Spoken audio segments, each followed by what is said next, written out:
আসসালামু আলাইকুম। আজ 23 মে 2024 শুরু করছি চেঞ্জ টিভি প্রতিদিনের গল্প অনুষ্ঠান। দর্শক, আপনাদের সঙ্গে রয়েছি আমি জহিরুল ইসলাম টুটুল। শুরুতেই সংবাদ শিরোনাম। ভারতের পেঁয়াজ পড়ে আছে হিলি বন্দরে, কিনছে না কেউ। হানি ট্র্যাপে পড়েই কি এমপি খুন? ফিলিস্তিনকে স্বীকৃতি দিতে চান ইসরায়েলি নেতা। এবার বিস্তারিত। দিনাজপুর হাকিমপুর উপজেলার হিলি স্থলবন্দর দিয়ে ভারত থেকে আমদানিকৃত পেঁয়াজ এক সপ্তাহের বেশি সময় ধরে বিক্রি না হয়ে পড়ে আছে গুদামে। পেঁয়াজগুলো বিক্রি না হওয়ায় বিপাকে পড়েছে আমদানিকারক প্রতিষ্ঠান। হিলি RSB এন্টারপ্রাইজের আমদানিকারকের গুদামে গিয়ে দেখা যায় গত 15 মে ভারত থেকে একটি ট্রাকে 30 টন পেঁয়াজ আমদানি করেন এই প্রতিষ্ঠান। আমদানিকৃত পেঁয়াজ রাখা হয়েছে গুদামে ফ্যান চালিয়ে ঠান্ডা রাখা হচ্ছে। তবে এসব পেঁয়াজ খুব কম সময়ের মধ্যে বিক্রি না হলে নষ্ট হয়ে যাবে। এতে বড় ধরনের লোকসানে পড়বেন অনেকেই। হিলি RSB এন্টারপ্রাইজের আমদানিকারক আহমেদ সরকার বলেন, 14 মে ভারতের দক্ষিণ দিনাজপুর জেলার পতিরাম থেকে হিলি স্থলবন্দর দিয়ে একটি ট্রাকে নাসিক জাতের 30 টন পেঁয়াজ আমদানি করি। পেঁয়াজ আমদানি করতে ভারত সরকারের বেঁধে দেওয়া শুল্কের 40% হারে 5,46,160 রুপি পরিশোধ করতে হয়েছে বাংলাদেশি টাকায়, যা প্রতি কেজিতে প্রায় 25 টাকা। এছাড়া পেঁয়াজ আমদানিতে বাংলাদেশে প্রতি কেজিতে 6 টাকা 34 পয়সা শুল্ক দিতে হয়েছে। আর ভারতে প্রতি কেজি পেঁয়াজ কেনা পড়েছে প্রায় 30 টাকা। সেই হিসাবে সব খরচ মিলিয়ে প্রতি কেজি পেঁয়াজ আমদানিতে প্রায় 62 টাকা খরচ পড়েছে। আর বাংলাদেশে স্থানীয় বাজারে দেশি জাতের পেঁয়াজ এখন 60 টাকা কেজি পাইকারি দরে বিক্রি হচ্ছে। বেশি দামে পেঁয়াজ আমদানি করে এখন কেনা দামে পেঁয়াজ বিক্রির ক্রেতাও পাচ্ছি না। দেশি পেঁয়াজ খুচরা বিক্রি হচ্ছে 65 টাকা কেজি দরে। দেশি ও ভারতীয় পেঁয়াজের দাম সমান থাকায় ভারতীয় পেঁয়াজের চাহিদা কমে গেছে। 8 দিন ধরে গুদামে পেঁয়াজ পড়ে আছে। ফ্যানের বাতাস দিয়ে বাঁচানোর চেষ্টা করছি। হিলি স্থলবন্দর দিয়ে ভারত থেকে পেঁয়াজ আমদানি করার জন্য 40টি আমদানিকারক প্রতিষ্ঠানকে 47,000 টন পেঁয়াজ আমদানির অনুমতি দিয়েছে কৃষি মন্ত্রণালয়। ভারতের পশ্চিমবঙ্গে বাংলাদেশের সংসদ সদস্য আনোয়ারুল আজিম আনার হত্যাকাণ্ডের ঘটনায় সামনে এসেছে শিরিস্তি রহমান নামে এক নারীর নাম। তদন্ত সংশ্লিষ্টরা বলছেন, এমপিকে হত্যার জন্য কলকাতার নিউ টাউনে অভিজাত সঞ্জীবা গার্ডেন্সে যে ফ্ল্যাট ভাড়া নেওয়া হয় সেখানে অবস্থান করছিলেন ওই নারী। হত্যা মিশন ঘটিয়ে মূল ঘাতক আমানুল্লাহ আমানের সঙ্গে তিনি গত 15 মে দেশে ফেরেন। ওই নারীকে এরই মধ্যে ঢাকা মহানগর পুলিশের গোয়েন্দা বিভাগ তাদের জালে নিয়েছে। ঘটনার বিষয়ে তাকে জিজ্ঞাসাবাদ করছে ডিবি। তদন্ত কর্মকর্তারা বলছেন, এমপি আনার খুনের মূল পরিকল্পনাকারী আখতারুজ্জামান শাহিনের বান্ধবী শিরিস্তি রহমান। তার বিষয়ে বিস্তারিত তদন্ত চলছে। কলকাতা পুলিশও ফ্ল্যাট কম্পাউন্ডের সিসি ক্যামেরার ফুটেজ বিশ্লেষণ করে দেখেছে 13 মে ওই ফ্ল্যাটে 3 জন একসঙ্গে ঢোকেন। তাদের মধ্যে 2 জন পুরুষ ও 1 জন নারী। একদিন ফ্ল্যাটে অবস্থানের পর বের হয়ে আসেন এক পুরুষ ও এক নারী। ধারণা করা হচ্ছে ওই নারী শিরিস্তি। 13 মে তিনি আমানুল্লাহ ও এমপি আনারের সঙ্গে ফ্ল্যাটে ঢুকে থাকতে পারেন। ঢাকা মহানগর গোয়েন্দা পুলিশ সূত্র বলছে, তাদেরও ধারণা ওই নারী শিরিস্তি, কারণ তিনি 15 মে বিমানযোগে দেশে ফেরেন। তার সঙ্গে দেশে ফেরেন মূল ঘাতক আমানুল্লাহ। সূত্রটি আরও জানায়, ধারণা করা হচ্ছে এমপি আনারকে কলকাতা নিতে এই নারীকেই ফাঁদ হিসেবে ব্যবহার করেছিলেন হত্যার মূল পরিকল্পনাকারী আখতারুজ্জামান শাহিন। কারণ সব পরিকল্পনা করে শাহিন 10 মে দেশে ফিরে এলেও শিরিস্তি থেকে যান কলকাতায়। তদন্ত সংশ্লিষ্টদের সঙ্গে কথা বলে জানা যায়, হত্যাকাণ্ডের মূল পরিকল্পনাকারী তারই ছোটবেলার বন্ধু ও ব্যবসায়িক অংশীদার আখতারুজ্জামান শাহিন। তিনি ঝিনাইদহের বাসিন্দা ও যুক্তরাষ্ট্রের নাগরিক। শাহিনের ভাই ঝিনাইদহের কোটচাঁদপুরের পৌর মেয়র। এই হত্যার পরিকল্পনা করে তা বাস্তবায়নের দায়িত্ব দেওয়া হয়েছিল আরেক বন্ধু ও চরমপন্থী নেতা আমানুল্লাহ আমানকে। কলকাতায় বসে হত্যার চূড়ান্ত ছক এঁকে বাংলাদেশে চলে আসেন শাহিন। পরে আমান সহ 6 জন মিলে এমপি আজিমকে সঞ্জীবা গার্ডেন নামের একটি ফ্ল্যাটে ট্র্যাপে ফেলে ডেকে আনেন। এরপর তাকে জিম্মি করে বালিশ চাপা দিয়ে হত্যা করা হয়। পরে মরদেহ কেটে টুকরো টুকরো করে ট্রলি ব্যাগে ভরে ফেলা হয় অজ্ঞাত স্থানে। এদিকে আনোয়ারুল আজিম আনার ভারতে খুন হওয়ার ঘটনায় রাজধানীর শেরেবাংলা নগর থানায় মামলা দায়ের হয়েছে। মামলা নম্বর 42। মামলার এজাহার দায়ের করেন তার মেয়ে মুমতারিন ফেরদৌস ডরিন। দুর্বলতার কারণে অর্থনীতির চাহিদা অনুযায়ী টাকার যোগান দেওয়ার সক্ষমতা হারিয়েছে ব্যাংক খাত। ডলার সংকটের পাশাপাশি টাকার সংকটও বাড়ছে ব্যাংকগুলোতে। ফলে অর্থনীতির চাহিদা অনুযায়ী সরকারি ও বেসরকারি খাতের উদ্যোক্তাদের ঋণের যোগান দিতে পারছে না ব্যাংকগুলো। এতে অর্থনৈতিক কর্মকাণ্ড সংকুচিত হওয়ার পাশাপাশি উৎপাদন খাতে বিপর্যয় দেখা দিয়েছে। লক্ষ্যমাত্রা অনুযায়ী সরকারি ও বেসরকারি খাত ঋণ না নিলেও ব্যাংকগুলোতে তারল্য সংকট প্রকট আকার ধারণ করেছে। কেন্দ্রীয় ব্যাংকের প্রতিবেদন থেকে দেখা যায়, চলতি অর্থবছরে ব্যাংক খাত থেকে সরকারের ঋণ নেওয়ার লক্ষ্যমাত্রা ছিল ১,৩২,৩৯৫ কোটি টাকা। গত জুলাই থেকে ফেব্রুয়ারি পর্যন্ত নিয়েছে ২৪,৯৭০ কোটি টাকা, যা লক্ষ্যমাত্রার চেয়ে ৫.৩০ গুণ কম। একই সময়ে নন ব্যাংক খাত থেকে নেওয়ার লক্ষ্যমাত্রা ছিল ২৩,০০০ কোটি টাকা।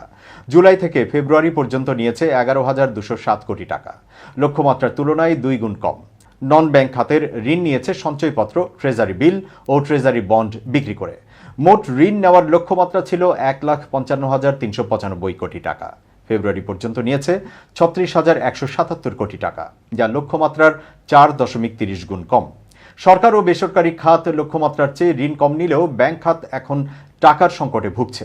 তারল্য সংকটের কারণে চাহিদা অনুযায়ী বেসরকারি খাতে ঋণের যোগান দিতে পারছে না। এদিকে উদ্যোক্তারাও অর্থনৈতিক অস্থিরতায় ডলারের সংকট, ঋণের সুদের হার বৃদ্ধির কারণে নতুন ঋণ নিতে চাচ্ছেন না। ফলে অর্থনৈতিক কর্মকাণ্ড সংকুচিত হয়ে পড়ছে।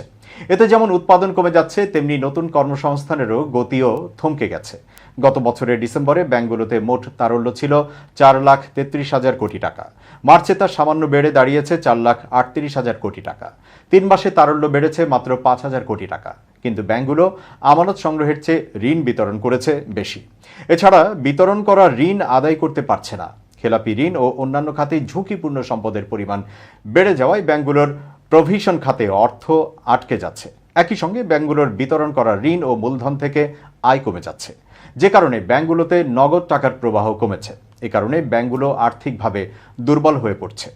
এ প্রসঙ্গে কেন্দ্রীয় ব্যাংকের সাবেক গভর্নর ডক্টর সালেহ উদ্দিন আহমেদ বলেছেন, ব্যাংক খাত দুর্বল হয়ে পড়ায় অর্থনীতিতে চাহিদা অনুযায়ী ডলার ও টাকার যোগান দিতে পারছে না। রিজার্ভ যখন বেশি ছিল তখন একে নিয়ে সরকার নানা খেলা খেলেছে, বিভিন্ন খাতে বিনিয়োগ করেছে, ঋণ দিয়েছে। কিন্তু রিজার্ভ হচ্ছে বিপদে ব্যবহার করার জন্য। যখন বিপদ এলো তখন এত রিজার্ভ দিয়ে ৩ মাসও টেকা গেল না। রিজার্ভে টানাটানি শুরু হলো, যা এখনো চলছে। কেন্দ্রীয় ব্যাংকে ব্যাংক খাতের বিষয়ে শক্ত হতে হবে। রাজনৈতিক বিবেচনায় আর ছাড় দেওয়া মোটেই উচিত হবে না, কিন্তু তারপরও দেওয়া হচ্ছে। সম্প্রতি এক অনুষ্ঠানে সিপিডির নির্বাহী পরিচালক ডক্টর ফাহমিদা খাতুন বলেছেন, কেন্দ্রীয় ব্যাংক সিদ্ধান্ত নেওয়ার ক্ষেত্রে তার স্বাধীন সত্তা হারিয়েছে, যে কারণে ব্যাংকগুলো দুর্বল হয়ে পড়েছে। এখন অর্থনীতিতে চাহিদা অনুযায়ী টাকার যোগান দিতে পারছে না। এবার খুব জরুরি 1 মিনিট জানাচ্ছেন ইউনেস্কো ক্লাব পুরস্কার বিজয়ী সাংবাদিক আমিরুল মোমিনিন মানিক। খুব জরুরি 1 মিনিটে প্রত্যেককে আমন্ত্রণ। প্রিয় বন্ধুরা, অনেক সময়েই আমরা বলে থাকি যে আকাশের মতো হব, কিন্তু কেন আমি আকাশের মতো হব? প্রিয় বন্ধুরা, আকাশের এমন কিছু আচরণ বা রং আছে যেগুলো আমরা যদি অনুসরণ করি তাহলে অনেক শিক্ষা নিতে পারি। প্রথমত, আকাশের নীলিম রং। আকাশ কিন্তু স্বচ্ছ নীলিমায় উদ্ভাসিত হয়। হৃদয়ের মধ্যেও যদি স্বচ্ছতা থাকে, কাজে কর্মে যদি স্বচ্ছতা থাকে, তাহলে আপনি সফল হতে পারেন। একটা আকাশে অনেক রং থাকে, মানে এই জীবনে অনেক কিছুকে যদি আপনি ধারণ করতে পারেন তাহলে সফলতার দিকে এগিয়ে যেতে পারবেন। আবার একটা আকাশের মাধ্যমে যেমন বৃষ্টি হচ্ছে, আকাশ স্পর্শ করে রোদ পৃথিবীতে ছড়িয়ে পড়ছে, মানে এই জীবনে দুঃখ কষ্ট থাকবে, কিন্তু সেগুলোর যথাযথ ব্যবস্থাপনা জরুরি। সুতরাং আসুন আমরা আকাশের আচরণগুলো লক্ষ্য করি, আকাশের মতো আদর্শকে হৃদয়ে ধারণ করি এবং সফলতার পথে এগিয়ে যাই। ভালো থাকবেন, শুভেচ্ছা নিরন্তর। টানা ৩য় মেয়াদে জয়ের জন্য ছুটছেন ভারতের প্রধানমন্ত্রী নরেন্দ্র মোদী। বিজেপির হয়ে মাঠে রয়েছেন তিনি। শোনা যায় দিনে ২৪ ঘন্টার মধ্যে ১৮ ঘন্টাই কর্মব্যস্ত থাকেন তিনি। সকাল থেকে রাত পর্যন্ত একই উদ্যমে কর্তব্য পালন করতে দেখা যায় তাকে। বিশেষ করে ভোটের সময় কখনো সভা, কখনো রোড শো, কখনো সাক্ষাৎকার দেওয়া, আবার কখনো দলীয় নেতাদের সঙ্গে বৈঠক। তিনি এত কর্মব্যস্ত কিভাবে থাকেন, এই প্রশ্নের জবাবে মোদী বলেন, তিনি নিশ্চিত তিনি জৈবিক প্রক্রিয়ায় এই সক্ষমতা পাননি। ঈশ্বরের আশীর্বাদই তার সক্ষমতার উৎস। সম্প্রতি এক সাক্ষাৎকারে মোদী বলেছেন, মা যতদিন বেঁচে ছিলেন আমার মনে হতো হয়তো জৈবিক প্রক্রিয়ায় আমার জন্ম হয়েছে, কিন্তু মায়ের মৃত্যুর পর নানা রকম অভিজ্ঞতা থেকে আমি নিশ্চিত হয়ে গিয়েছি যে আমাকে ঈশ্বর পাঠিয়েছেন। এত শক্তি আমি কোনো জৈবিক প্রক্রিয়া থেকে পাইনি। ঈশ্বর আমাকে দিয়ে কাজ করাতে চান, সেজন্য আমাকে এই শক্তি তিনিই দিয়েছেন। আমাকে সামর্থ্য তিনিই দিয়েছেন, সদিচ্ছাও তিনিই দিয়েছেন, প্রেরণাও তিনিই দিচ্ছেন। মোদী বলেন, আমি কিছুই নই, আমি ঈশ্বরের তৈরি একটি যন্ত্র মাত্র। ঈশ্বর আমাকে দিয়ে কাজ করাতে চান, আমি করি। তবে সেই ঈশ্বরকে আমি দেখিনি। আমি ১৪০ কোটি দেশবাসীকেই ঈশ্বর বলে মনে করি। তার এই মন্তব্য অনেকেই অপব্যাখ্যা করতে পারে, সেটা ভেবে মোদী বলেন, আমি এটা বলার পর অনেকেই হয়তো বিশ্বাস করবে না। বামপন্থীরা আমাকে নিয়ে রসিকতা করবে, আমার চুল ছিঁড়ে নেবে। প্রধানমন্ত্রীর এই ঈশ্বরের দূত মন্তব্য নিয়ে তীব্র আক্রমণ এসেছে বিরোধী শিবির থেকে। কংগ্রেসের তরফে সংবাদ সম্মেলনে এক নেতা দাবি করেছেন, বিজেপি নেতারা সুপরিকল্পিতভাবে প্রচার করে মোদীকে ঈশ্বরের অবতার হিসেবে প্রতিষ্ঠার চেষ্টা চালিয়ে যাচ্ছেন। মোদী নিজেও বলছেন তিনি ঈশ্বরের দূত। একইভাবে হিটলারের প্রচার যন্ত্র তাকে ঈশ্বরের দূত বলতো। এটাই স্বৈরাচারীদের লক্ষণ। এবার ফিলিস্তিন প্রসঙ্গ। কলম্বিয়া ফিলিস্তিনকে স্বাধীন রাষ্ট্রের স্বীকৃতি দিয়েছে অনেক আগেই। এবার রামাল্লায় খুলতে যাচ্ছে তাদের দূতাবাস। কলম্বিয়া প্রেসিডেন্ট গুস্তাভো পেত্রো বুধবার দেশটির পররাষ্ট্রমন্ত্রী লুইস গিলবের্তো মুরিলোকে ফিলিস্তিনে ওই দূতাবাস খোলার নির্দেশ দেন। খবর তুর্কি বার্তা সংস্থা আনাদোলুর। এর আগে ফিলিস্তিনে বর্বর হামলা চালানোর প্রতিবাদে গত 2 মে ইসরায়েলের সঙ্গে সম্পর্ক ছিন্ন করে Colombia. Colombia president Gustavo Petro বলেন, রামাল্লায় আমাদের দূতাবাস নির্মাণ হবে ফিলিস্তিনের প্রতি সহমর্মিতা প্রকাশের দ্বিতীয় পদক্ষেপ। প্রথম পদক্ষেপ ছিল ফিলিস্তিনের উপর গণহত্যা চালানোর প্রতিবাদে গত 2 মে ইসরায়েল থেকে কলম্বিয়ার সব কূটনীতিককে প্রত্যাহার করে ইহুদিবাদী দেশটির সঙ্গে সব ধরনের সম্পর্ক ছিন্ন করা। প্রেসিডেন্ট গুস্তাভো পেত্রো গত বছরের 20 অক্টোবর ইসরায়েলের রাষ্ট্রদূত গালি ডাগান ও ফিলিস্তিনের রাষ্ট্রদূত রৌফ আল মালকির সঙ্গে পৃথক বৈঠকে প্রথম রামাল্লায় দূতাবাস করার কথা জানান। জাতিসংঘে ফিলিস্তিনকে পূর্ণ সদস্যপদ দেওয়ারও আহ্বান জানান কলম্বিয়ার প্রেসিডেন্ট। এর আগে 2018 সালের 3 আগস্ট জোয়ান ম্যানুয়েল সান্তোসের কলম্বিয়ার সরকার ফিলিস্তিনকে স্বাধীন রাষ্ট্রে স্বীকৃতি দেয়।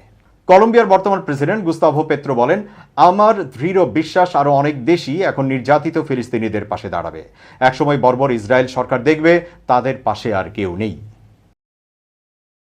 ইসরায়েলের বিরোধী দলীয় নেতা ইয়ার লাপিড ফিলিস্তিনকে স্বীকৃতি দেওয়ার দাবি তুলেছেন। তিনি প্রধানমন্ত্রী বেনিয়ামিন নেতানিয়াহুকে এ ব্যাপারে পদক্ষেপ নিতে তাগিদ দেন। ইউরোপের 3 দেশ নরওয়ে, আয়ারল্যান্ড, স্পেন ফিলিস্তিনকে স্বীকৃতি দেওয়ার ঘোষণার প্রতিক্রিয়ায় তিনি এই দাবি করেন। আনাদোলু এজেন্সির প্রতিবেদনে বলা হয়, ইয়েশ আতিদ পার্টির নেতা ইয়ার লাপিড গত বছর গাজা যুদ্ধ শুরুর পর থেকে তিনি নেতানিয়াহুর সমালোচনায় সরব। তিনি বলেন, নেতানিয়াহুর ঘোষণা করা উচিত যে কিছু শর্ত এবং নির্দিষ্ট গ্যারান্টির অধীনে তিনি ফিলিস্তিনকে রাষ্ট্র হিসেবে গ্রহণ করতে ইচ্ছুক।